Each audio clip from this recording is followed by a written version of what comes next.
ಯಾರಿಗೂ ಬಿಟ್ಟಿಲ್ಲ ನೋವು ಅನ್ನುವುದಕ್ಕೆ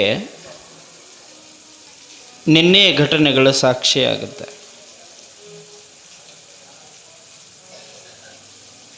ಷಣ್ಮುಖ ಶಿವಯೋಗಿಗಳು ಊಹೆನೂ ಕೂಡ ಮಾಡಿರಲಿಲ್ಲ 8-10 ದಿನದೊಳಗೆ ಇಂಥದ್ದೆಲ್ಲ ಘಟನೆ ನಡೀತೈತಿ ಅಂಥೇಳಿ. ಒಬ್ಬರನ್ನು ಕಳ್ಕೊಂಡ್ರೆ ಒಂದು 4 ವರ್ಷ ಬೇಕು ಮರೆಯೋದಕ್ಕೆ. ಸುತ್ತ ಇರೋರನ್ನೆಲ್ಲ ಕಳ್ಕೊಂಡ್ರೆ ಅವ್ರಿಗಾಗಿರೋ ನೋವು ಸ್ವಲ್ಪ ಗಮನಿಸೋಣ.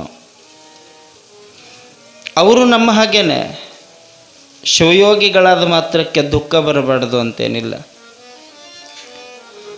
ಸನ್ಯಾಸಿಗಳಾದ ಮೇಲೆ ಕಷ್ಟ ಬರಬಾರ್ದು ಅಂತನೂ ಇಲ್ಲ. ಆ ನೋವಿನಿಂದ ಹೊರಗೆ ಬರುವುದಕ್ಕೆ ಬಹಳಷ್ಟು ಸಮಯ ಹಿಡಿಯುತ್ತೆ. ಯೋಗ ಅನುಷ್ಠಾನಗಳನ್ನು ಎಲ್ಲೆಲ್ಲಿ ಸಮಾಧಾನ ಸಿಗುತ್ತೈತೆ ಅಲ್ಲೆಲ್ಲಿ ಅನುಷ್ಠಾನ ಮಾಡೋಕ್ಕೆ ಚಾಲು ಮಾಡ್ತಾರೆ ಅವರು. ಒಬ್ಬರೇ ಹೋಗಿ ಆ ಜೋಗಿ ಕೊಳದೊಳಗೆ ಕೂಡೋದು, ಅಲ್ಲಿದ್ದ ಬಂದು ಮತ್ತೊಂದು ಕಡೆ ಹೋಗೋದು, ಮತ್ತೊಂದು ಕಡೆ ಒಮ್ಮೊಮ್ಮೆ ಮನಸ್ಸು ಬಂತಂದರೆ ಯಾರದಾರ ಮನೆಗೆ ಹೋಗಿ ಪೂಜೆಗೆ ಕೂತವರು ಒಂದೊಂದು ದಿವಸ 2-2 ದಿವಸ ಮ್ಯಾಕೆ ಹೇಳೋದಿಲ್ಲ. ಸುಮ್ಮನೆ ಪೂಜೆ ಪೂಜೆ ಪೂಜೆ ಪೂಜೆ ಪೂಜೆ. ಒಂದು ಸಾರಿ ನಿದ್ದೆ ಬರೋದಿಲ್ಲ ಅಂಥೇಳಿ ರಾತ್ರಿಯೆಲ್ಲ ಪೂಜೆಯೊಳಗೆ ಅಣಿ ಹಾಕ್ತಾರೆ. ಹಚ್ಚಿದ ದೀಪವನ್ನು ಬಿಟ್ಟು ಬಿಡಲಾರ್ದಂಗೆ ನೋಡೋಕೆ ಚಾಲು ಮಾಡ್ತಾರೆ. ಷಣ್ಮುಖ ಶಿವಯೋಗಿಗಳವರು ಆ ಕಷ್ಟದಿಂದ ಹೊರಗೆ ಬರಬೇಕಾದ್ರೆ, ಆ ನೋವಿನಿಂದ ಹೊರಗೆ ಬರಬೇಕಾದ್ರೆ ಪೂಜೆ ಮಾಡ್ತಾ ಮಾಡ್ತಾ ಮಾಡ್ತಾ ಆ ದೀಪವನ್ನು ನೋಡುವುದಕ್ಕೆ ಪ್ರಾರಂಭ ಮಾಡಿದರು. ಆ ಬೆಳಕನ್ನು ನೋಡುವುದಕ್ಕೆ ಪ್ರಾರಂಭ ಮಾಡಿದರು. ದೀಪದೊಳಗಿನ ಬೆಳಕನ್ನು ನೋಡಿ ನೋಡಿ ನೋಡಿ ಅವ್ರಿಗೆ ಹಿಂಗೆ ಅನ್ನಿಸ್ತದಲ್ಲ, ಆ ಬೆಳಕನ್ನು ನೋಡಿದ ಮೇಲೆ ಕಣ್ಣು ಮುಚ್ಚುತ್ತಾರೆ. ಕಣ್ಣಿನೊಳಗೆ ಬಂದ ಆ ದಿವ್ಯ ಬೆಳಕಿನೊಳಗೆ ಗುರು ಅಖಂಡೇಶ್ವರ ಬರ್ತಾನೆ. 8 ದಿವಸ ಕತ್ತಲು ಮನೆಯೊಳಗೆ ಕುಂತ್ಕೊಂಡು ದೀಪ ನೋಡ್ತೀಯೋ, ಬೆಳಕನ್ನು ನೀ ನೋಡಬೇಡ, ಈ ಕತ್ತಲೆ ಕುಂತಿರುವಂತಹ ಬಡವರಿಗೆ ಬೆಳಕು ತೋರಿಸು, ಎದ್ದು ನಡಿ ಇಲ್ಲಿಂದ ಅನ್ನುವಂತಹ ಆಶೀರ್ವಾದವನ್ನು ಮಾಡ್ತಾರಂತೆ. ನೀನು ಬೆಳಕು ಹುಡುಕಬೇಡ, ನೀನಾಗಲೇ ಬೆಳಕು, ನೀನಾಗಲೇ ಬೆಳಕಾಗಿದ್ದೀಯ. ಕತ್ತಲು ಕಳೆದು ಬೆಳಕು ಬೇಕು ಅಂತ ಯಾರ್ಯಾರು ಕುಂತಾರಲ್ಲ ಅವ್ರ ಜೀವನಕ್ಕೆ ನೀ ಬೆಳಕು ತೋರಿಸ್ಬೇಕಪ್ಪ, ನಡಿ ನೀನು ಅನ್ನುವಂಥದ್ದು, ನಡಿ ನೀನು ಅನ್ನುವಂಥದ್ದು. ಆಶ್ಚರ್ಯ ಅಂದರೆ ಆ ಗುರುವಿನ ಅಪ್ಪಣೆಯನ್ನು ಪಡ್ಕೊಂಡು ಅಲ್ಲಿಂದ ಹೊರಗೆ ಬರ್ತಾರೆ. ಬಂದು ಕಣ್ಣು ಮುಚ್ಕೊಂಡು ಆಲೋಚನೆ ಮಾಡ್ತಾರೆ, ಏನು ಮಾಡಿದರೆ ನಾನು ಬೆಳಕು ತೋರಿಸುವುದಕ್ಕೆ ಸಾಧ್ಯ ಐತಿ ಅಂಥೇಳಿ ಜವಾಬ್ದಾರಿ ಬಂದ ಮೇಲೆ ನಿರ್ಧಾರ ಮಾಡ್ತಾರೆ. ಮಠಕ್ಕೆ ಭಾಳ ಜನ ಭಕ್ತರು ಬರ್ತಾರೆ, ಬಹಳಷ್ಟು ಜನ ಸೇವೆ ಮಾಡ್ತಾರೆ, ಬಂದು ದುಡಿತಾರೆ. ಏನಾದರೂ ಒಂದು ಮಾಡಬೇಕಲ್ಲ, ಅರಿವಿನ ಜ್ಞಾನ ಮಾಡಬೇಕಲ್ಲ ಅಂತ ಆಗಲೇ ಬಸವ ಪುರಾಣವನ್ನು ಮಾಡಿದ್ರು, ಬಸವ ಪ್ರವಚನಗಳನ್ನು ಮಾಡ್ತಿದ್ರು. ಒಂದು ಸಾರಿ ಅವ್ರಿಗೆ ಅನ್ನಿಸ್ತಂತೆ, ಸುಮ್ಮನೆ ಹಿಂಗೆ ಆ ಮಠದ ಅಂಗಳದೊಳಗೆ ಕೂತ್ಕೊಂಡಿದ್ರು. ಯಾರೋ ಒಬ್ಬರು ಬಂದು ಅವರಿಗೆ ಮಾತಾಡ್ಸಕತ್ತಿದ್ರು. ಅವ್ರ ಜೊತೆ ಮಾತಾಡ್ಕೊಂತ ಕುಂತಾಗ 2 ಹುಡುಗರು ಜಗಳ ಮಾಡಕತ್ತಿದ್ವು. 2 ಹುಡುಗರು ಜಗಳ ಮಾಡಕತ್ತಿದ್ವು. ಜಗಳ ಮಾಡುವಂತಹ ಸಂದರ್ಭದೊಳಗೆ ಒಬ್ಬ ಒಂದು ಏನಂತ, ಏನು ನೀವು ಉದ್ಧಾರ ಆಗಿಬಿಡ್ತೇನು, ನೀವು ಉದ್ಧಾರ ಆಗಿಬಿಡ್ತೇನು ಅಂತ ಒಬ್ಬ ಒಂದ. ಇನ್ನೊಬ್ಬ ಒಂದ, ಉದ್ಧಾರ ಆಗಕ್ಕೆ ನಾನೇನು ಪುರಾಣಕ್ಕೆ ಹೋಗ್ತೀನೋ ಅಂದವ. ನೀನು ಉದ್ಧಾರಕ್ಕೆ ಏನು ಅಂತ ಒಂದು ಹುಡುಗಂದ, ಉದ್ಧಾರ ಆಗಕ್ಕೆ ನಾನೇನು ಪುರಾಣಕ್ಕೆ ಹೋಗ್ಕೇನೋ ಅಂತಂದ. ಮತ್ತು ನೀನು ಹೋಗ್ಲಾರ್ದು ಯಾರು ಹೊಕ್ಕಾರ ಅಂತ ಆ ಹುಡುಗ ಕೇಳಿದಾಗ, ನಮ್ಮಪ್ಪ ಹೊಕ್ಕನ ದಿನ ಪುರಾಣಕ್ಕೆ, ಅಜ್ಜರ ಮಠದಾಗ ಪುರಾಣ ಹೇಳ್ತಾರೆ, ನಮ್ಮಪ್ಪ ಹೋಗಿ ಪುರಾಣಕ್ಕೆ ಕೇಳ್ತಾನಂದ್ರೆ ಆ ಹುಡುಗಂದಂತ, ನಿಮ್ಮಪ್ಪ ಪುರಾಣ ಕೇಳಿ ಮಾಡೋದೇನೈತ್ಲೆ, ಇವತ್ತು ನಾಳೆಗೆ ಹೊಕ್ಕನ, ಮೊದಲು ನೀ ಹೋಗೋದು ಕಲಿ ಅಂದಂತವ. ನಿಮ್ಮಪ್ಪಂದು ವಯಸ್ಸಾಗಿ ಹೋಗೈತಿ, ಅವ ಹೋಗಿ ಮಾಡೋದೇನೈತಿ, ಅವ ತಿಳ್ಕೊಂಡು ಮಾಡೋದೇನೈತಿ, ಮೊದಲು ನೀ ತಿಳ್ಕೊ, ನೀ ತಿಳಿದ್ರೆ ನೀ ದೊಡ್ಡ ಒಕ್ಕಿದಿ ಅನ್ನೋದು ಆ ಷಣ್ಮುಖ ಶಿವಯೋಗಿಗಳ ಕಿವಿಗೆ ಬೀಳುತ್ತೆ ನೋಡ್ರಿ. ಅದು ಷಣ್ಮುಖ ಶಿವಯೋಗಿಗಳ ಕಿವಿಗೆ ಬಿದ್ದಾಗ ಅಂತಾರಂತ, ಹೌದಲ್ಲ, ನಾನು ಈ ನಿಟ್ಟಿನೊಳಗೆ ಆಲೋಚನೆ ಮಾಡಲಿಲ್ಲಲ್ಲ, ಒಂದು ಸರಿನೂ ನನ್ನ ತಲೆಯೊಳಗೆ ಆಲೋಚನೆ ಬರಲಿಲ್ಲ. ಬರೇ ಬಂದಿರುವಂತಹ ವಯಸ್ಸು ಕಳೆದಿರುವಂತಹ ದೊಡ್ಡವರಿಗೆ ಜ್ಞಾನದ ಅರಿವು ಕೊಟ್ಟು ನಾ ಮಾಡೋದೇನೈತಿ. ಜಗತ್ತಿನಿಂತಿರೋದು ಯುವಕರ ಮಧ್ಯೆ, ಮಕ್ಕಳ ಮಧ್ಯೆ. ಇವತ್ತಿನ ಮಕ್ಕಳು ಮುಂದಿನ ದೊಡ್ಡ ದೊಡ್ಡ ಪ್ರಭಾವಿ ನಕ್ಷತ್ರಗಳಾಗಬೇಕು, ಬೆಳೆಯುವಂತಹ ಮಕ್ಕಳಿಗೆ ಸಂಸ್ಕಾರ ಕೊಡಬೇಕು ಅನ್ನುವಂತಹ ನಿರ್ಧಾರವನ್ನು ಅವರು ಮಾಡಿದರು. ಮಾಡಿ 4 ಜನ ಹಿರಿಯರನ್ನ ಕರೆಸಿ ಹೇಳಿದ್ರಂತೆ, ನೋಡ್ರಪ್ಪ, ನಮ್ಮ ಮಠದಾಗಿನ ಮುಂದೆ ಮಕ್ಕಳಿಗೋಸ್ಕರ ಶಾಲೆ ಪ್ರಾರಂಭ ಮಾಡೋಣ ಅಂದ್ರತ್. ಅವತ್ತಿನ ಕಾಲಕ್ಕೆ ಇದನ್ನು ಹೇಳೋದು. ಷಣ್ಮುಖ ಶಿವಯೋಗಿಗಳ ಕಾಲಕ್ಕೆ 17ನೇ ಶತಮಾನಕ್ಕೆ. ಇತ್ತೀಚೆಗೆ ಬಹಳಷ್ಟು ಮಠಗಳು ಶಾಲೆ ತೆಗೆದಾವ. ಖರೆ ತೆಗೆದಿರುವಂತಹ ಮಠಗಳ ಶಾಲೆಯೊಳಗೆ ಏನು ವಿದ್ಯಾಭ್ಯಾಸವನ್ನು ಫ್ರೀ ಆಗಿ ಕೊಡಕತ್ತಿಲ್ಲ, ವ್ಯಾಪಾರ ಆಗಿಬಿಟ್ಟಾವೀಗ. LKGಗೆ ಎಷ್ಟದು ಫೀಸು? ಚಲೋ ಶಾಲೆಗೆ ಹೋದ್ರೆ 20,000, ಸುಮ್ಮನೆ ಈಗ ತೆಗೆದೈತಂದ್ರೆ 6,000ದಿಂದ 10,000, ಇನ್ನೂ ಹೈಫೈ ಅಂದ್ರೆ 50,000. ಮತ್ತು 50,000 ಕಲ್ತು ಮನೆಗೆ ಬಂದು ಅದು ಏನು ಅನ್ಕೊಂತ ಬರ್ತೈತಿ? ಮನೆಗೆ ಎಮ್ಮೆ ಅಂತಲೇ ಬರ್ತೈತಿ, ಅಲ್ಲ ಮಮ್ಮಿ ಅಂತೈತೇನ್ರಿ? ಹಾಂ, ಅದಕ್ಕೆ ಅದ್ರ ಗುಟ್ಟು ಮಮ್ಮಿ ಅಂತ ಕರೆಸ್ಕೊಳ್ಳಾಕ 50,000 ಕೊಡ್ಬೇಕು ನೀವು. ಆ ಕೂಸಿನ ಗುಟ್ಟ ಮಮ್ಮಿ ಅಂತ ಕರೆಸ್ಕೊಳ್ಳೋ ಅವ್ರು ಏನು ಕಲಿಸ್ತಾರೆ ಹೇಳ್ರಿ? ಎಲ್ಲ ನಿಮಗೆ ಹೇಳಿ ಕಳಿಸಿರ್ತಾರೆ ಅವರು. ಅವ್ರಿಗೆ ಬರೆದು ಕಳಿಸಿದ್ದು ಹೋಮ್ವರ್ಕ್ ಮಾಡೋರು ನೀವು, ಬರೆದಿಡೋರು ನೀವು. ಮುಂಜಾನೆದ್ದು ಅವನು ತಯಾರು ಮಾಡಿ ಕೊಳ್ಳಿಗೆ ಒಂದು ಗುದ್ದಿ ಕಟ್ಟಿ, ಗುದ್ದೆಟ್ಟಾಯಿ ಅದು, ಹಾಂ, ಅದನ್ನು ಕೊಳ್ಳಕ್ಕೆ ಕಟ್ಟಿ ಅದನ್ನು ತಯಾರು ಮಾಡಿ ಅದಕ್ಕೊಂದಿಟ್ಟು ಮಾರಿಗೆ ಪೌಡ್ರ್ ಹಚ್ಚಿ ನಿಮಗೊಂದಿಟ್ಟು ಹಚ್ಕೊಂಡು ಶಾಲೆಗೆ ಹೋಗಿ ಕುಂದಿರಿಸಿ ಅದಕ್ಕೆ ಬಾಯಿ, ಅಲ್ಲಿಂದ ಬರೋತ್ತಿಗೆ ಅದು ಬಾಯಿ ಬಾಯಿ ಬಡ್ಕೊಂತಾನೆ ಬಂದಿರ್ತೈತಿ. ರೊಕ್ಕದ ಶಾಲೆಗಳು ಇವತ್ತಿನ ಕಾಲಕ್ಕೆ ತಯಾರಾಗ್ಯಾವ. ರೊಕ್ಕ ಕೊಟ್ಟರೆ ಶಾಲೆ ಎನ್ನುವಂತಹ ಪರಿಸ್ಥಿತಿ ಇವತ್ತಿಗೆ ಬಂದದ. ಅವತ್ತಿನ ಕಾಲಕ್ಕೆ ಷಣ್ಮುಖ ಶಿವಯೋಗಿಗಳಂದ್ರಂತೆ ದೊಡ್ಡವರಿಗೆ ಪ್ರವಚನಗಳು, ಪುರಾಣಗಳು, ಬೋಧನೆಯ ಪಾಠಗಳ ಶಿಬಿರಗಳಾದರೆ ಸಣ್ಣ ಮಕ್ಕಳಿಗೆ ಶಾಲೆಗಳು ಮಾರ್ಗದರ್ಶನದ ಕೇಂದ್ರ ಬಿಂದುವಾಗಬೇಕು. ಮಠದೊಳಗೆ ಶಾಲೆ ತಯಾರು ಮಾಡೋನು, ಈ ಮಠದೊಳಗೆ ಪಾಠ ಹೇಳಕ್ಕೆ ಪ್ರಾರಂಭ ಮಾಡೋನು, ಮಕ್ಕಳನ್ನ ಕೊಡಿಸೋನು ಅನ್ನೋ ವಿಚಾರಕ್ಕೆ ಬಂದರು. ಆಗಲ್ರಪ್ಪ ಅಂತ ಎಲ್ಲರೂ ಒಪ್ಕೊಂಡ್ರು. ಶಾಲೆ ಪ್ರಾರಂಭ ಆಯಿತು. ಪ್ರಾರಂಭ ಆದಂತಹ ಸಂದರ್ಭದೊಳಗೆ ಊರೊಳಗಿನ ಹಿರಿಯರು ತಮ್ಮ ಮಕ್ಕಳನ್ನ ಕರ್ಕೊಂಡು ಬಂದು ಮಠದಾಗ ಬಿಟ್ಟರು. ವಚನಗಳ ಬೋಧನೆ, ಬಸವಣ್ಣನವರ ಆಚಾರ ವಿಚಾರ ಸಂಸ್ಕಾರಗಳ ಬೋಧನೆ, ಆ ಮಕ್ಕಳಿಗೆ ಸಂಪೂರ್ಣ ಸಾಕ್ಷಾತ್ಕಾರದ ಬೋಧನೆ ಪ್ರಾರಂಭ ಆಯಿತು. ದಿನದಿನಕ್ಕೆ ಮಕ್ಕಳು ಬರಾಕತ್ತಿದ್ದು ಖರೆ, ಆ ಮಕ್ಕಳನ್ನು ನೋಡಿದರು, ಅವು ಕಲಿಯಾಕತ್ತಿದ್ದನ್ನು ನೋಡಿದರು, ಪ್ರಾರ್ಥನೆ ಮಾಡೋದನ್ನು ನೋಡಿದರು, ಖುಷಿಪಟ್ಟರು. ಒಂದೇ ದಿವಸ ಇದೇ ಜೇವರ್ಗಿ ನಗರದೊಳಗೆ ಒಂದು ಸಾರಿ ಸುಮ್ಮನೆ ಒಬ್ಬ ಭಕ್ತರ ಮನೆಗೆ ಬರಬೇಕು ಅಂಥೇಳಿ ಹಿಂಗೆ ಹೊರಟಿದ್ರಂತೆ. ದಾರಿ ಹಿಡ್ಕೊಂಡು ಹೋಗುವಾಗ ಅಲ್ಲೊಂದಷ್ಟು ಹುಡುಗರನ್ನು ನೋಡಿದರು. ಅವು ಆಟ ಆಡಕತ್ತಿದ್ವು.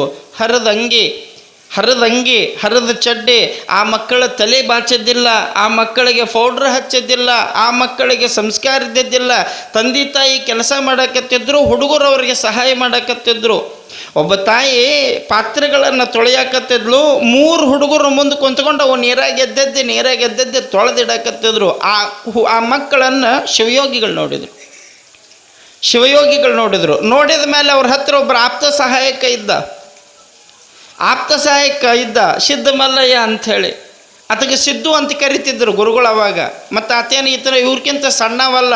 ಸಿದ್ಧ ಮಲ್ಲಯ್ಯ ಅಂದರೆ ಷಣ್ಮುಖ ಶಿವಯೋಗಿಗಳನ್ನು ಎತ್ತಿ ಆಡಿಸಿದವ. ದೊಡ್ಡ ಯಜಮಾನ, ದೊಡ್ಡ ಮನುಷ್ಯ. ಆತನ ಇವರನ್ನು ಎತ್ತಿ ಆಡಿಸನ. ಇವರು ಪ್ರೀತಿಯಿಂದ ಸಿದ್ದು ಅಂತ ಕರಿತಿದ್ರು. ಈಗ ನೀವು ನಿಮ್ಮ ಅಪ್ಪಗಳಿಗೆ ಹೆಸರಿಟ್ಟು ಕರಿತೀರಲ್ಲ, ಒಂದಿವ್ಸ ಇತ್ತಿತ್ತಲವನರಂತೂ ಏನು ಕರೀತಾರೆ ಅವರಿಗೆ ಗೊತ್ತು.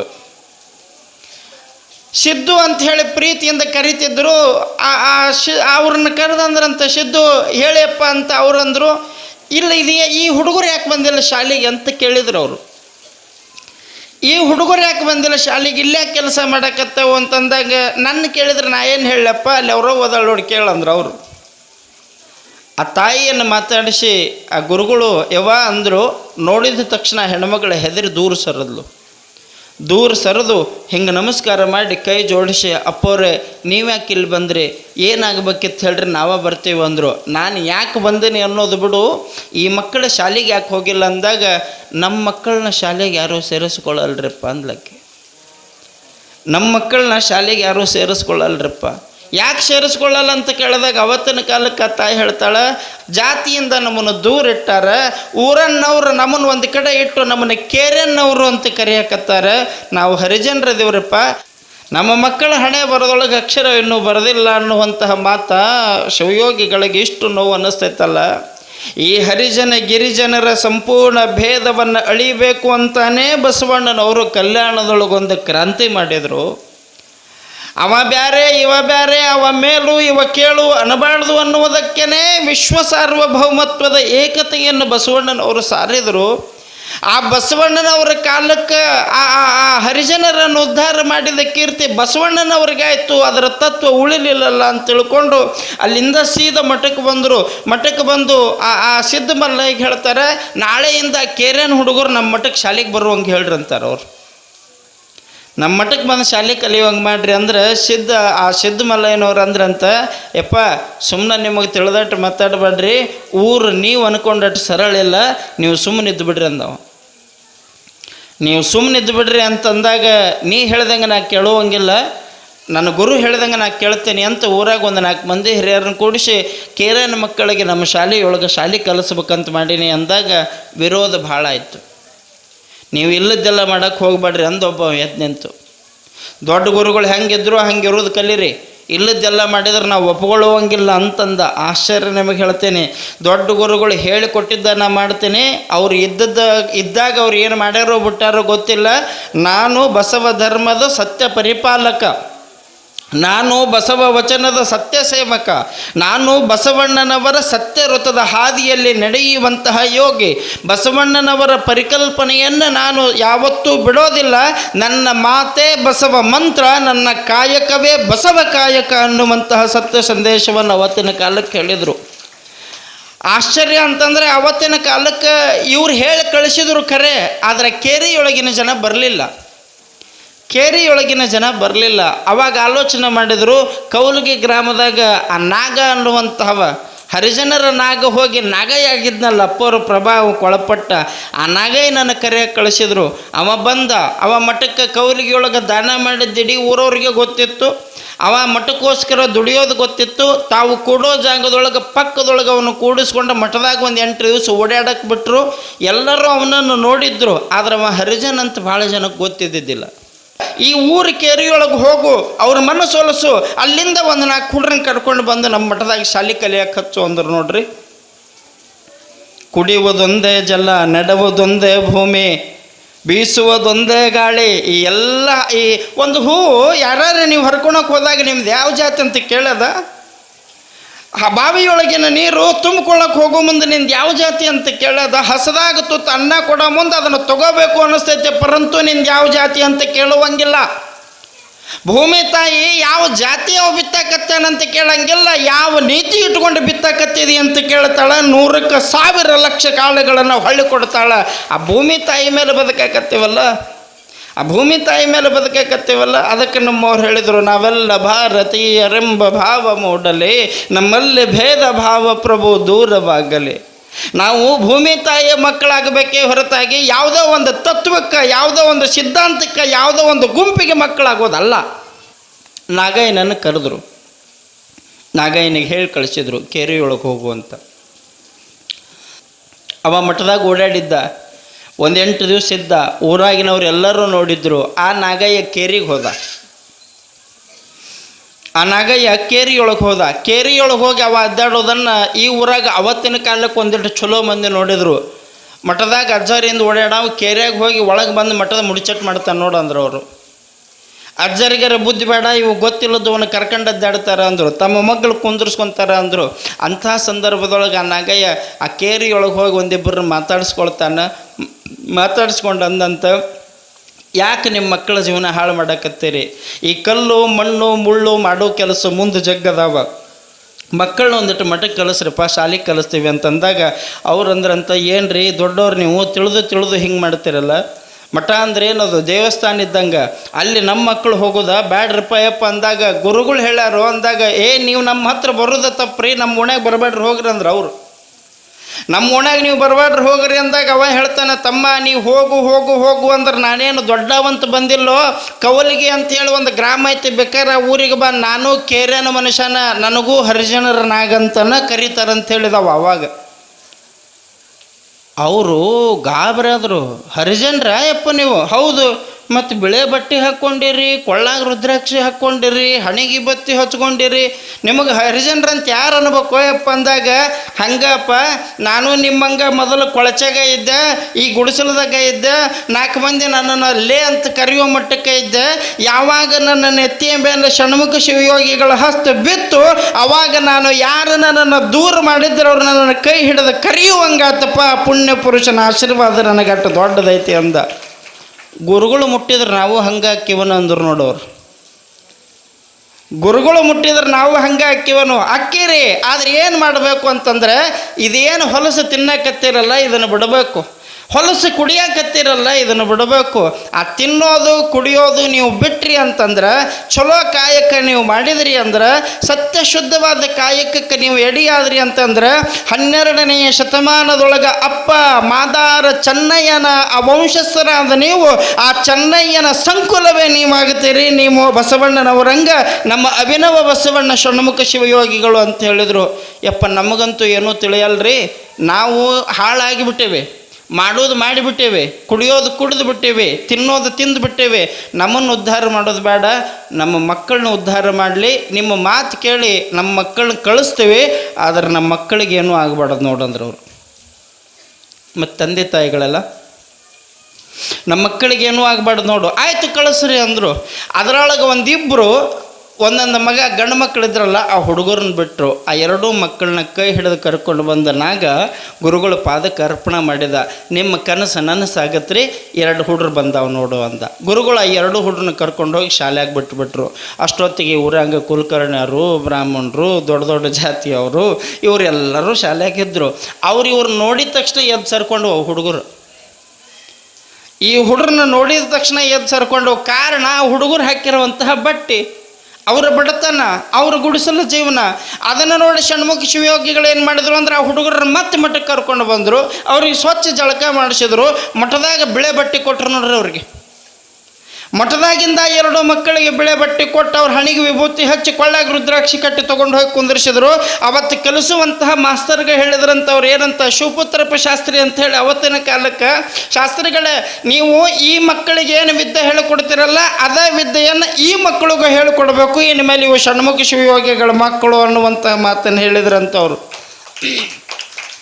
ಅವ್ರ ಹೆಸರೇನ್ರಿ ಅಂತ ಕೇಳಿದಾಗ ನಾಗ ಹೇಳಿದ, ಅವ್ರ ಹೆಸರು ಯಾಕೆ ಕೇಳ್ತೀವಯ್ಯಪ್ಪ, ಒಬ್ಬ ಮಾದಾರ ಚೆನ್ನಯ್ಯ, ಇನ್ನೊಬ್ಬ ಡೋಹಾರ ಕಕ್ಕಯ್ಯ. ಕಲ್ಯಾಣದ ಶರಣರ ಹೆಸರಿಟ್ರು ಅವರಿಗೆ, ಶರಣರ ಹೆಸರಿಟ್ರು.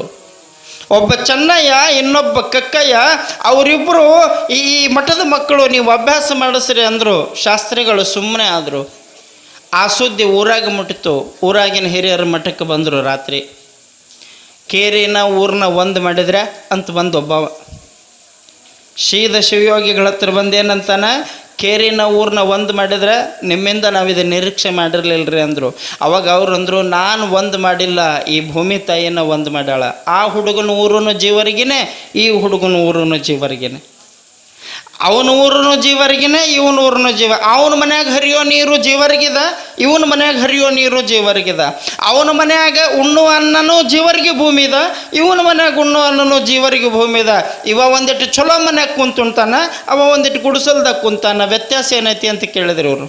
ಈ ಶಾಸ್ತ್ರ ಪುರಾಣ ಎಲ್ಲ ಹೇಳಕ್ಕೆ ಚಂದ್ರಿ, ನಮ್ಮ ಆಚಾರ ವಿಚಾರ ಹಾಳು ಮಾಡಬೇಡ್ರಿ ಅಂದ ಅಲ್ಲೊಬ್ಬ ಪುಣ್ಯಾತ್ಮ. ಆಚಾರನೂ ಗೊತ್ತಿಲ್ಲದ ಆಚಾರ. ಅದಕ್ಕೆ ನಮ್ಮವ್ರು ಅಂತಾರೆ, ನಾಲಿಗೆ ಎಲುಬಿಲ್ಲದ ನಾಲಿಗೆ, ಮಾತಾಡಬೇಡ ಮನಸ್ಸಿಗೆ ಬಂದಂಗೆ. ಆಶ್ಚರ್ಯ ನಿಮಗೆ ಹೇಳ್ತೇನೆ, ಮಾತಿಗೆ ಮಾತು ಬಿರುಸಾತು. ಕೇರಿ ಅವ್ರನ್ನ ನಾವು ಶಾಲೆ ಕಲಿಸೋದಕ್ಕೆ ಬಿಡೋದಿಲ್ಲ ಅಂತಂದಾಗ ಆ ಕ್ಷಣಕ್ಕೆ ಎದ್ದು ನಿಂತು ಷಣ್ಮುಖ ಶಿವಯೋಗಿಗಳು ಗಟ್ಟಿ ನಿರ್ಧಾರ ತಗೊಂಡ್ರಂತ. ನನ್ನನ್ನು ಆಡಿಸಿ ಬೆಳೆಸಿ ಪಟ್ಟಾಧಿಕಾರ ಮಾಡಿ ನನ್ನನ್ನು ಊರು ತುಂಬ ಹೊತ್ತುಕೊಂಡು ಮೆರವಣಿಗೆ ಮಾಡಿದ ಹಿರಿಯರು 5-7-8 ಜನ ಇಲ್ಲದಿರಲ್ಲ. ನೀವು ಕರೆ ಹೇಳ್ರಿ, ನಾನು ಒಬ್ಬ ಮಠದ ಸ್ವಾಮಿ ಆಗಬೇಕು, ಅಥವಾ ಒಂದು ಗುಂಪಿಗೆ, ಒಂದು ಜಾತಿಗೆ, ಒಂದು ಪರಂಪರೆಗೆ ಸ್ವಾಮಿ ಆಗಬೇಕು. ನಾನು ಬಸವಣ್ಣನವರ ಲೋಕೈಕ ವಿಶ್ವಗುರು ಸಂದೇಶವನ್ನು ಓದಬೇಕು ಅಂತ ನಾನು ಅನ್ಕೊಂಡಿನಿ. ನೀವು ಹೇಳ್ದಂಗೆ ನಾ ಕೇಳೋಕ್ಕಾಗಂಗಿಲ್ಲ ಅಂದಾಗ ಅವರು ಹಿರಿಯರು ಅಂದ್ರಂತ, ಇಲ್ರಿಪ್ಪ ನಿಮ್ಮ ಮಾತಿಗೆ ನಮ್ಮದೇನೂ ತೊಂದರೆ ಇಲ್ಲ. ನಮ್ಮ ಸಮಸ್ಯೆ ಏನಂದ್ರೆ, ಆ ಕೇರಿಯೊಳಗಿನವ್ರು ಒಂದಿಷ್ಟು ಕುಡಿಯೋದು ತಿನ್ನೋದು ಮಾಡ್ತಾರೆ. ಮತ್ತು ನೀವು ಆ ಮಕ್ಕಳನ್ನ ತೊಗೊಂಡು ಬಂದು ಮಠದಾಗ ಇಟ್ಕೊಂಡ್ರೆ ಹೆಂಗೆ ಅಂತಂದ್ರೆ, ಅವತ್ತೊಂದು 4 ಮಂದಿ ಹಿರಿಯರು ಅಂದ್ರಂತ, ಏನಿಲ್ಲರಿ ಬುದ್ಧಿ, ನಿಮ್ಮ ಸಂದೇಶ ಚಲೋ ಐತಿ, ನೀವು ಮಠ ಬಿಟ್ಟು ಹೋಗೋದಂತೂ ಬೇಡ, ನೀವು ಮಠ ಬಿಟ್ಟು ಹೋಗೋದಂತೂ ಬೇಡ, ಈಗೇನು ಆ ಕೇರಿಯನ್ ಹುಡುಗರನ್ನ ಮಠಕ್ಕೆ ತಂದಿರಲ್ಲ ಅವ್ರನ್ನ ಹೊಳ್ಳಿ ಕೇರಿಗೆ ಕಳಿಸ್ಲಾರ್ದಂಗೆ ಇಲ್ಲೇ ಇಟ್ಕೊಂಡು ಅಭ್ಯಾಸ ಮಾಡಿಸ್ರಿ ಅಂದ್ರೆ ಅಂತ ಒಂದಿಷ್ಟು ಮಂದಿ. ಹೊಳ್ಳಿ ಅವ್ರನ್ನ ಕೇರಿಗೆ ಕಳಿಸ್ಬೇಡ್ರಿ, ಯಾಕಂದ್ರೆ ಅಲ್ಲಿ ಹೋಗಿಂದ ಅದನ್ನೇ ಕಲಿತಾವೆ. ಇಲ್ಲಿದ್ದಾಗ ಹರ ಹರ ಅಂತಾವ, ಅಲ್ಲಿ ಹೋಗಿಂದ ಶಿವ ಶಿವ ಅಂತಾವ. ಮತ್ತು ಈಗ ಅಪ್ಪ ಕೈಯಾಗ ಚುಟ್ಟ ಹಿಡ್ಕೊಂಡಿಂದ ಮಗ ಸೇದ್ಲಾರ್ದಿರ್ತಾನ, ನಾವು ಮಗ ಸೇದಲಾದಿರ್ತಾನೆ, ಅವಪ್ಪ ಮಾಡಿದ್ದು ಅವು ಮಾಡತ್ತವ್ರಿ, ಕಳಿಸ್ಲಾರ್ದಂಗೆ ಇಟ್ಕೋರಿ ಅಂತಂದಾಗ ಅವತ್ತಿಗೆ ವಸತಿ ಶಾಲೆ ಪ್ರಾರಂಭ ಆಗುತ್ತೆ ಮಠದಾಗ. ಮಕ್ಕಳನ್ನ ಇಟ್ಕೊಳ್ಳೋಕೆ ಚಾಲೂ ಮಾಡ್ತಾರೆ, ಪ್ರಾರ್ಥನೆ ಪೂಜೆ ಎಲ್ಲ ಪರಿಪಾಠ ಸಂಸ್ಕಾರಗಳನ್ನು ಕಲಿಸ್ತಾರೆ. ಅದಾದ ಮೇಲೆ ಹಳ್ಳಿ ಮೇಲೆ ಮತ್ತೆ ಲೋಕ ಸಂಚಾರ ಮಾಡ್ತಾರೆ.